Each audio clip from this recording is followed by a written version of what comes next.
Hi, it's Jane. Thanks for joining me to talk about sales and sales leadership. I had a fun time this week being on Carol Mahoney's Live Sales Lab. We were talking about negotiating. In fact, I just did a thing on negotiating with John Golden as well, so I'll put both of those those links in the comments below for you. But I wanted to kind of recap a few things that came out of the conversation with Carol about negotiating, because the first one ties into a video I did for you last week on emotions.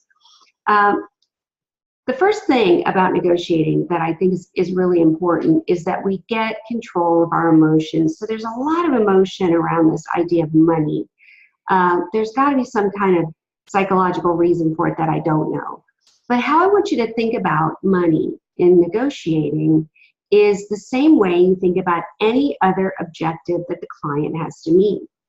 So in discovery, if the client doesn't bring up money, you need to bring up money, because it is an objective.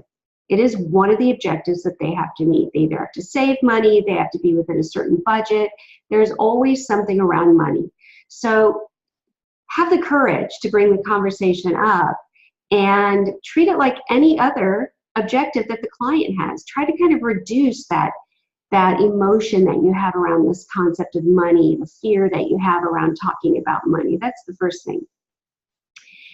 I want you to think about the fact that every single conversation that you have with a customer or a prospect is either a conversation about negotiating in some way, or it is a conversation that is leading up to a negotiation. Too often we think about negotiation as an event. I'm here, a contract is there, you're there, and we're going to negotiate the money. But negotiating starts in the very first conversation you ever have. Negotiating starts in discovery. Because if you haven't done great discovery, you're not going to be able to argue at the end of the sales process for the value that you bring to the customer. So understand that negotiating isn't an event. Negotiating is something that you do in every conversation that you have with the client.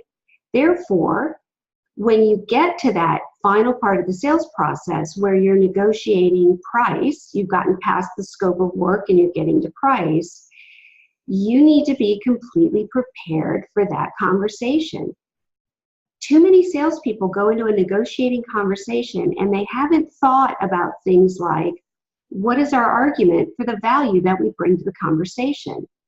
What is our plan A, plan B, plan C if the first thing that we offer the client is a bust, if they absolutely can't go for the first price that we give them? What are the things that we can give big on? What are the things that we can't give on? Do we know all of these things? Have you brainstormed them with your team before you ever go into negotiation, preparation? And then finally, are you able to really sit on the client's side of the table? So I think the best negotiators are able to put themselves in the shoes of the customer and really look at a scenario in a way that comes out where maybe not everybody's happy, maybe not everybody feels like they got what they wanted, but both parties are satisfied. Both parties feel like they won. So this week I want you to just give some thought to the fact that emotions will completely derail negotiating for you. Do you have control of your emotions? Are you thinking about money the same way that you think about any other objective that the client needs to meet? Do you realize that every single conversation that you're having with a client is a negotiating conversation, or it's leading up, setting the stage for a negotiating conversation? Have you started prepping for negotiating at the end of the sales process, in discovery at the beginning of the sales process? That's where you start to determine what value you bring to the table. And have you put yourself on the side of the table of the customer? Can you put yourself in their shoes? What does it look like from the client's point of view? I hope you have a great week.